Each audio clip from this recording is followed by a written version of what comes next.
Hello, everyone. My name is Kelly Nielsen. I'm the Assistant Director for the Center for Research and Evaluation here at UC San Diego's Division of Extended Studies. And I'm really pleased to have the opportunity to talk to you today about the UC Davis Master Brewing Certificate Program and to learn a bit about brewing in the brewing industry. If you can please introduce yourselves, tell us a bit about your brewing industry and academic backgrounds, and explain your role in the UC Davis Master Brewer Certificate Program. Charlie, why don't we go ahead and start with you? Well, it's great to be with you. Charlie Bamforth. I joined the brewing industry in 1978. I've been around quite a long time. I joined the industry at a place called the Brewing Research Foundation in Surrey, England, which was an organization that did basic research, fundamental research on behalf of companies, initially in the UK, but all over the world afterwards. And I spent a number of years with the Bass Brewing Company as the research manager, but also as a quality assurance manager. So got a lot of experience in the real world, as it is. Went back to the Brewing Research Foundation as we became BRF International. And I was also a visiting professor in brewing at Heriot-Watt University in Scotland. So back in 1999, the UC Davis wanted a new Anheuser-Busch endowed professor of malting and brewing science. And they wanted somebody who had been in the industry, somebody who had been in academia, and somebody who had a long research record. So I seemed to check all the boxes. And as I say, I came to Davis in 1999 to teach brewing and do a lot of research. And after 20 years, I retired from the campus. Still heavily involved with the continuing professional education program. But also these days, I am the senior quality advisor for the Sierra Nevada brewing company. So I've been around a while. Terrific. Thank you. Lindsey. I'm the instructor for the sensory portion of the Master Brewer Certificate Program. My background is in biochemistry and food science. When I was at UC Davis, I, of course, had the pleasure of studying with Dr. Charlie Bamforth. And when I graduated, I went to New Belgium Brewing Company, where I stayed for about 10 years. I was the sensory and consumer research specialist there. In 2016, I founded Giraffe Lab. We are a sensory software company, and we now work with hundreds of different businesses across various sectors to help them build sensory programs. We primarily provide software, but we also have other tools like the beer, malt, and hop flavor maps. These tools help companies get into sensory wherever they are in their company and their program development. So we kind of hit sensory from all different angles. Excellent. Thank you. Glenn. Hello. My name is Glen Fox. I'm the Anheuser-Busch endowed professor, the current one. I followed in Charlie's footsteps when he retired in 2018. And I'm another international coming from Australia, bringing some international expertise. My background is more to do with one of the raw materials, barley or wheat, and the production of malt. My PhD was in particularly around grain quality and how it impacts malting efficiencies. And my postdoc I did in South Africa, where I spent time working with South African breweries and the malt house they had there at Caledon. And when I returned to Australia, I was at the University of Queensland, continuing the research in grain quality and malt quality, setting up some training. And then I did some more work with SAB, South African Breweries, and then some work with Carlsberg, particularly around grain quality and the potential unknowns that might come with climate change on grain and malt quality. But I think we're going to be talking a little bit about that later anyway. Yeah, terrific. Thank you. Yeah, we will. John. Hi, I'm John Hughes. I am the Director of Food and Agriculture Programs at UC Davis Continuing and Professional Education. So I oversee a number of programs, including the Master Brewer Certificate Program, which is where my heart really lies, but don't tell anyone else I said that. I have a PhD in microbiology that I earned here at UC Davis. And while I was in that program, I did a brief internship at Heretic Brewing Company in 2013, where I set up their quality control lab. And then when I left with my PhD, I became the quality assurance manager at Heretic, where I spent another 4 years, leaving in 2020. For the last 2 years, I have been in my role at continuing professional education, and I teach the kind of microbiology portion as well as the laboratory portion of the Master Brewer Certificate program. Excellent. Well, thank you all for being here. I'm really looking forward to learning more about your work. And I'd like to start with Charlie and ask about the state-of-the-art brewing facility on campus. So UC Davis has a real state-of-the-art facility. How did that come about? And how has it become part of the Master Brewer's curriculum? The very first brewery was installed at UC Davis back in 1958. And when I arrived in 1999, it was to inherit that same brewery. So I realized straight away that we needed to upgrade that facility. In fact, in February, I arrived in February of 1999, and the very next morning I had breakfast with the good people of Anheuser-Busch, and they said, you need a new brewery. And I said, yeah, we do. And to cut a very long story short, it was the former Anheuser-Busch company that basically installed a beautiful 1.5 barrel brewery. In our old building, we used to be at a building on the other side of campus, and they engineered this brewery. It's the most beautiful brewery. And when we actually moved into the RMI, the Robert Mondavi Institute for Wine and Food Science, we needed to move the brewery. And we needed to move it into a brand new building.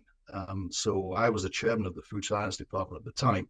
And with Melissa Hayworth, we got all the money to establish a new building. In fact, 5 million of that came from the Anheuser-Busch endowment. And August Bush III earmarked a $5 million challenge grant.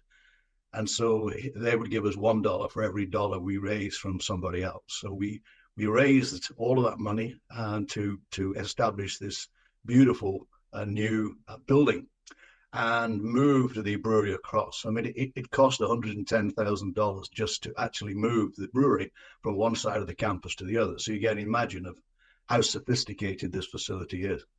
And so in this new facility, we also were able to install some smaller brew houses, 4 brew houses that were donated by a guy called Doug Moorman. Doug was the guy really who was responsible for establishing the endowed professorship, having been a former student at UC Davis. He knew what we needed, and so we worked very closely together to build and establish this project. And when he retired from AB, he actually personally donated 4 small brew houses that equally are, I think they're a 5-gallon scale. And each one is named after one of Doug's dogs. So fascinating storyline here. Lots of other people involved as well. Ken Grossman from Sierra Nevada, tremendously generous. And we established a research laboratory with the Sierra Nevada Brewing Company name on that. And also, he and his wife, Katie Gonsa, and they earmarked a $2 million donation to establish a brewer position, endowed brewing position for the facility. And then we had a guy called Carlos Alvarez from Gambrinus, and he donated $1 million, which allowed us to get lots of other fermenters. Each of these fermenters is sensor controlled, so that wherever you are in the world, you can regulate the temperature on these fermenters. I mean, tremendously sophisticated. So the laboratory and the brewery these days are very well equipped. And I know of no other location anywhere on the planet that is as well equipped for doing malting and brewing and the training of those areas. So we're blessed indeed. Incredible. Lindsey, you said you teach in sensory science. Can you sort of talk to us about what students will learn about sensory science and how this, both fits with the brewing industry, but also how it might translate to other industries? Yeah, sensory is a pretty broad discipline. It translates to a whole bunch of different industries like cleaning supplies, clothing, automobiles, the list kind of goes on. Beer, I am a little bit biased, but I think it's the most fun area to apply sensory science. But sensory is a pretty broad discipline. So we go over everything from doing consumer research, understanding what your consumers want and how to build products towards consumer expectations. That includes everything from learning the language of consumers and translating that into potential brewing parameters that you can be adjusting in your process to give your consumers what they want. And it even kind of touches how do you market your products to consumers to speak their language back to them. So we go over consumer research. We also go over quality control. So how do you make sure that you are being consistent in the products that you're making? So we discuss the various statistical tools that you can use to measure your tasters. People are relatively variable, so we need to be able to measure how they're doing. And also we go through training tasters if you're running a kind of professional sensory lab. So what kind of training techniques can you use to get consistent and accurate feedback from your professional tasting panel? And we even kind of discussed some of the nitty-gritty aspects around sensory biases, what people are expecting when you give them a dark beer and they, want to describe it like they would every other dark beer, but maybe it doesn't actually taste like that. So we go over those kind of psychological tricks that our brains play on ourselves and how to mitigate that to get the best quality data that you can from your professional sensory panel. Very cool. Glenn, you said that you teach students about barley and malt. What benefits does this material provide students when it comes to things like understanding malt certificates of analysis and managing the brewing process based on ingredients? Can you share a little bit about that? Sure. I think I've tried to make them understand that malt is the second ingredient that's ever been used in brewing going back about 8,000 years, other than water. And people were using other plant material as well to provide flavour and maybe some medicinal benefits. And people at that time had no idea about wild fermentation. They still thought it was some mystical transformation by the gods. And they were pretty happy about that. But they were actually making malt around 8,000 years ago. So they've known for a very long time the importance of malt in producing this transformed liquid. Sort of fast forward to the 20th century, we really do understand the chemistry and biochemistry that goes on in the malting process now. And we know the importance of malt in any beer style. In some beer styles, there'll be more malt forward, so more malt flavour. In other beer styles, it's more about the hops. In some other beer styles, it's maybe more about the yeast flavours. But it probably did seem during the 20th century, the latter half of the 20th century, where IPAs were becoming a bigger beer style. And brewers were really obsessed with hops and how much hop can we add to a beer and still make it drinkable. And then the yeast had its turn, and people wanting to make really yeasty beers and the importance of yeast in producing alcohol. Of course, we need that. But in the last decade or so, people have been coming back to think about the actual flavour of malt and what malt brings to beer. So I'd just like to sort of broaden the students' understanding of the whole process. Not just we're adding hops for bitterness and we have this magical transformation, but yeast. Some of those things wouldn't happen without the malt. We need the sugar from the malt and how enzymes produce those sugars from starch and produce amino acids from protein sources. So it really is important. We talk about the malt, the importance of malt in the biochemistry and the processing, and it's connected to Lindsey's sensory science and how malt tastes and the wort tastes. And we actually encourage the students, when they're in the brewery, to actually be tasting the wort. Does it taste like it should taste? And many brewers have never tasted wort. They're tasting their beer and thinking the beer's okay. But you taste the wort, that's the first indication things might not be exactly as going to plan. So we try and make sure they understand the full importance of all the raw materials. there's clear overlap here in sensory and materials and what people are tasting and understanding. Lindsey, I kind of want to return to the consumer, and just if there's anything else that you might um, want to say about what does someone wanting to enter the brewing industry need to know about beer consumers? Well, it's all about the consumers. I think that's what you need to know. I think a lot of people get into the brewing industry as a outlet for creative expression, which I think is great. But unless your creative expression perfectly overlaps with what consumers are expecting, you're going to need to do a little bit more digging into what your consumers want. Um, I mean, consumers aren't really unlike any other food consumer. There's always going to be some people that want something new and fresh and interesting, and there's always going to be a subset that wants something that's a staple that you can go back to and you can get what you're expecting. And we all have different expectations about what flavors we want, and I think it's all about just kind of understanding where most consumers lie and how do you kind of drive towards that. And sensory provides the framework to apply the scientific method to gathering that valuable information about the flavors of your products, but not just that, but also how do consumers react to that. And I'm of the belief that your success as a product developer is entirely dependent on understanding what your consumers want and how to get that to them.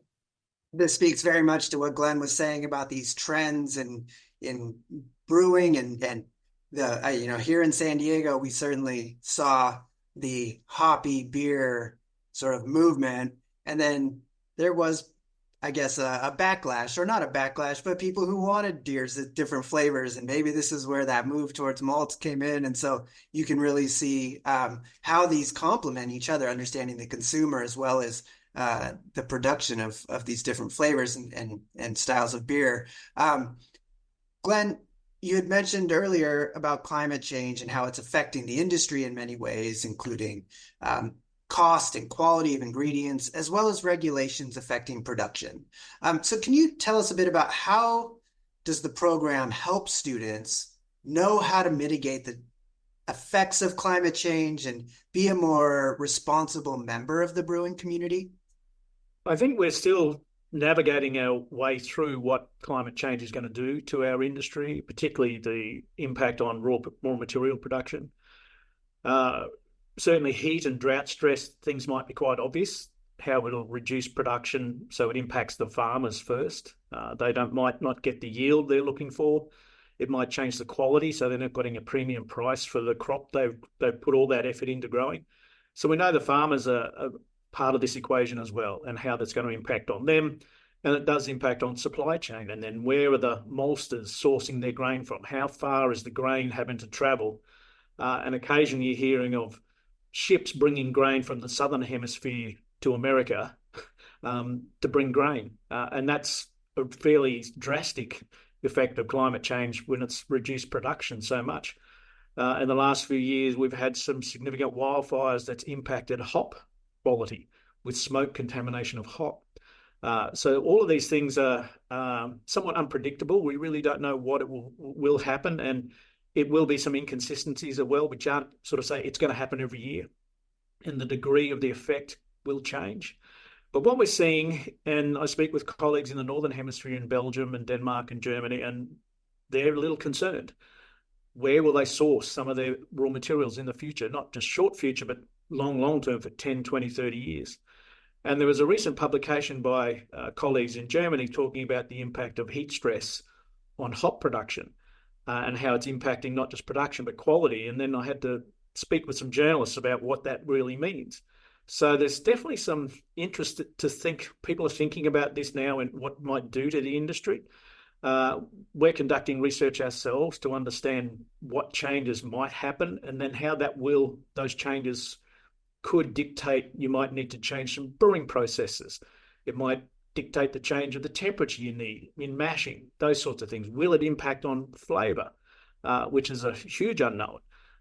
So it's both an active research program I have here, active research with international colleagues in the malt industry and the hop industry, and we just communicate about what's happening sort of retrospectively look at last year's harvests and what does that mean, and then think what could happen in the future.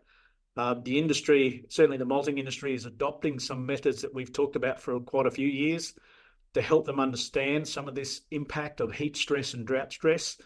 And that will translate on the malt COA, hopefully. And brewers then can pay attention to something on that COA and go, well, they might have to modify their mashing systems.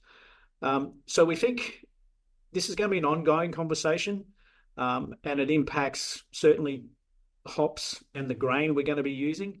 And it's just something we'll be talking more about and conducting more research, because it still will be a rather unquantifiable thing in the short term. John, outside of what students will learn in the classroom, what are some benefits of the program? Will they have opportunities to network or make connections in the industry? Absolutely. Yeah, there's all kinds of great opportunities for networking. I mean, first and foremost, our cast of amazing instructors are all very well connected in the industry.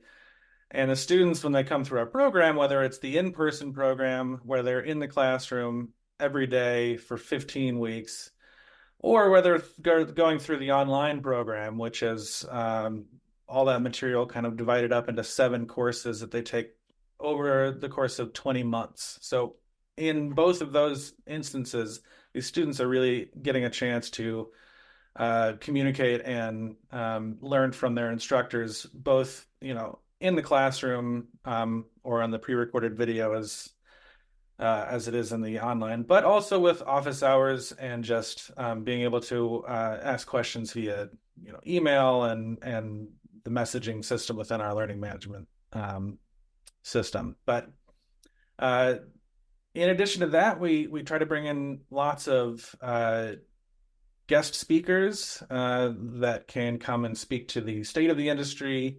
Oftentimes, these are owners and brewers of very prominent breweries. For example, we have Vinny Chilurzo of Russian River Brewing Company. Always comes and gives a guest lecture.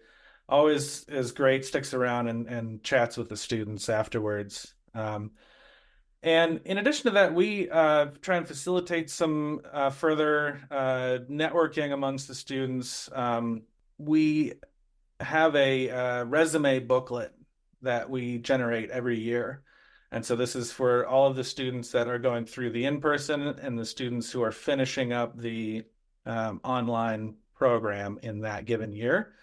And it's optional. They can submit their resume. We put them all together with a nice little foreword, and we can distribute that to industry folks who are looking to hire, and also people just interested in kind of learning more about our graduates. Lastly, I'll say that spending that much time either in the classroom or in the online program, the students create their own network amongst themselves. And we have alumni going back 10, 15, 20 years that are all still connected with each other. They still actively communicate. They do collaborations with each other. They ask for assistance, advice. And then we have a message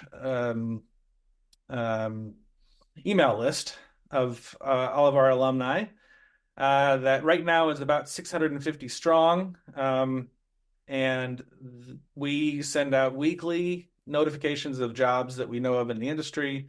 And we actually are currently in the process of kind of increasing this communication into a regular, I think it's going to be quarterly newsletter, in which we celebrate successes of our alumni as well as examine things that are happening in the industry. And so we're really excited about that. We haven't quite settled on a name for that yet, but it will be a regular newsletter to help kind of keep all of our alumni together. And then finally, this year, the Craft Brewers Conference is going to take place in Las Vegas.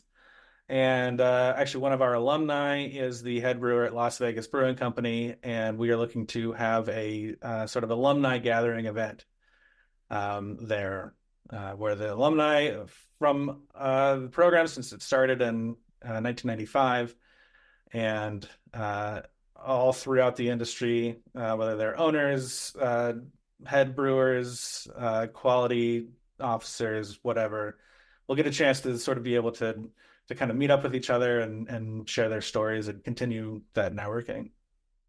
A really impressive, I guess, set of supports for your graduates and the students who go through the program.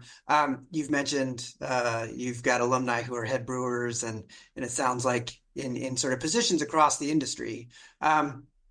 Glenn, what kinds of jobs in and around the industry does this program prepare students for? Can you speak a little bit more about that? It is interesting when we talk to students, either through the in-person master brewers or they're online, and there's some of their expectations, why they're doing the course and what they would hope to do. And generally, people are just wanting to get into the industry. They see this as an opportunity to lift their understanding, lift their knowledge of the brewing processes. We would find most people would end up working in a fairly not high-level position, but a responsible position in the brewery itself. A lot of people, they start in the brewing industry, they might start in packaging, and they spend a year or two in packaging before they really learn what happens upstream. If you can sort of do a good job in packaging and cellaring, then you really know the importance of quality beer before you head into the brew house. But we know the graduates from the master brewers will often end up in the brew house. Their first job will be in the brew house, and we have lots of examples where students have literally their first job is on the brew deck at a really big brewing company. And it's quite exciting for them to think, well, yes, there was that huge expense, but they're sort of investing in their future, and that's where their future's taking them. And I think we could probably say with great confidence that probably 95% of students will come into the industry. We do get the odd student that doesn't quite understand the workload, the busy time it can be, the hours and the cleaning that's needed. And sometimes it's just not quite for them. But people that are still say, yeah, I want this, this is my future, they will do well. And as John mentioned, at different events around the US and sometimes internationally, you're always bumping into a UCD master brewer student, and they've often got a high-level position after 5-10 years with a brewery. It does take a little bit of time, and you have to get that sort of hands-on experience in a brewery. But it also gives them that capacity to move to another company if that's their direction as well. We have a small portion of students that want to start their own breweries. They still have that lifelong goal, that's their dream. We sort of lay down the facts and how difficult a journey that will be and how challenging a journey that will be, but some still go, that's where I want to go. And so it's not beyond question that they might end up having their own brewery. And that's just fantastic. Charlie, you have already described the incomparable facility that you have for brewing and teaching brewing and students in the Master Brewers program. Can you just tell us some more? Why should students consider the UC Davis Master Brewers Certificate program over others in the U.S. or even outside of the U.S.? Well, we've been at it quite a long time now. And we know what we're doing. It is, of course, very academically rigorous. We're part of the University of California. So everything we do has got to fulfill certain standards, high standards. So we really do have that reputation. So we're not simply professional educators doing it as almost like as a company, but we are actually an academic establishment. And students will study everything from raw materials, Glenn has described, right the way through to product in the marketplace, as Lindsey has described. And not only the sensory experience of taste, but the beauty of looking at the beer and all of the quality attributes in that way. And in all of what we're teaching, we've got experts. I myself have spent 45 years worrying about beer bubbles. And much more besides. So to study with the UC Davis continuing professional education, you are being taught by experts, people who have been in the industry, who know the industry, and the industry knows us. So the interactions and the contacts are really so important for the students. And our students are international. So John has talked about the community that is established, but that community is global. There'll be Japanese students, there'll be students from Argentina. Only recently I was down in Argentina. A former student invited me to go and talk. I had lunch with 2 alumni from the program down in Buenos Aires. So we're global. And it's not only biochemists like Glenn and Lindsey and myself, but engineers as well, and packaging and teaching people about the packaging operation. The scope is so broad, but so detailed as well, and very intense. And as John has said, the students may come into Davis and study in the classroom. A beautiful classroom purposely built at the Sudwork Brewery in Davis that is devoted and dedicated to this program, but they can also do it online. And so, if they're still working, still busy making wort and fermenting that wort and packaging the beer and so on, they can do that and study at UC Davis alongside that. And then come to Davis to a boot camp and actually work and do further studies in the laboratory and in the brewery.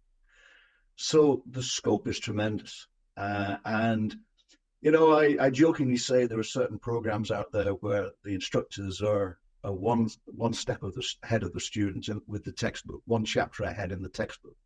Well, we actually wrote the textbook, so it is the place to study malting and brewing science and the application of that, and preparing people absolutely for careers throughout the world of malting and brewing and auxiliary industries. That's terrific. I'd just like to open up and ask if any of you have any final thoughts that you'd like to share about the UC Davis Master Brewer Certificate Program, about brewing or the brewing industry, anything that we haven't covered yet today. I think I might echo what Charlie said about the expertise, and not trying to sort of pat each other on the back. But we've got a group of former and current brewing researchers as academics. And as Charlie said, the books and literally hundreds of research papers have been written by some of our instructors because we're active researchers. And that information has ended up in textbooks. So what we teach is very applied, absolutely based on our own experiences with Lindsey, with sensory, working in a brewery, and John also, his expertise in microbiology, and of course Charlie's expertise in just about everything when it comes to brewing. We're very hands-on, and all we talk about is from either personal experiences, personal research, and we definitely understand the science. I'd add to that as well that what we endeavor to do is all opinions. I mean, the world of brewing is about opinion and attitudes. And what is right for one brewer is not acceptable to another. So there are many opinions about how beer should be produced. What we strive to do is to present all of those opinions. You will go to some places and they will only give you a dogmatic view of exactly how that beer should be brewed, and this is the only way. Well, we believe there are many ideas, many approaches, and we encourage the students to formulate their own conclusions. They may or may not may agree with everything that we think personally, we think is the absolute best way to do it. But they are encouraged to think and to consider. We throw we throw it out to them. There's lots of open discussion, lots of, I for example set challenges, and here's a challenge. How would you go about making this type of beer, or how would you solve this flavor problem, or how would you overcome this foam disaster in the trade? And so the students are thinking, they're applying the knowledge they get, and they're encouraged to challenge and to to decide for themselves exactly how they want to go away and apply what they've learned at UC Davis. I'll add that you won't meet a more passionate group of instructors. And I think that passion translates really uniquely into what we teach. We end up teaching, again, the books that we've written and the methods that we wrote. And we have a pretty deep understanding of what it is we're instructing about, and we're also really excited to talk about it. And to add to that, the unique geography within Northern California is not something to overlook. We have a lot of history here, especially within the American craft brewing world, and you have access to some of the early pioneers of craft brewing within Northern California. Fantastic. Well, I just want to thank you all for taking the time to speak with me and to share more about your work, which is incredible. Clearly, the expertise and the history and just the, as you said, Lindsey, the passion is evident. And so I'm grateful for the opportunity to learn more. And I know our viewers will also appreciate that chance. And so thank you all. And I look forward to seeing all the great work that you do in the future. Great. Thank you. Thanks, Kelly. Very much, Kelly.